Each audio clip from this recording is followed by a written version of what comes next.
মারাত্মক স্ক্যাম, যেটা মেডিকেল স্টুডেন্টের ফার্স্ট টাইম এবং সেকেন্ড টাইম দুই জায়গায় চান্স না পাওয়ার 2 নাম্বার কারণ।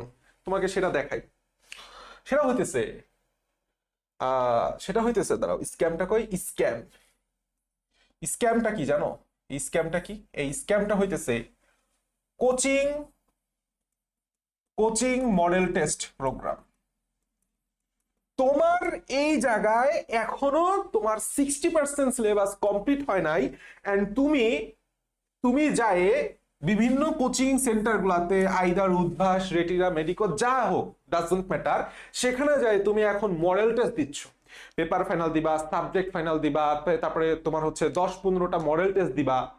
তোমার এখনো একটা পেপার তোমার নিজের কাছেই ভালো মতন শেষ হয়, আর পেপার ফাইনালের পরে দেখবে একদিন গ্যাপ, 2 দিন গ্যাপ দিয়ে আর একটা পেপার ফাইনাল।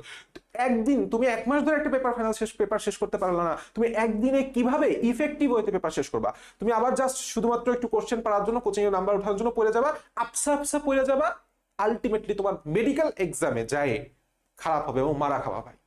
ট্রাস্ট মি, এই কাজটা করো না।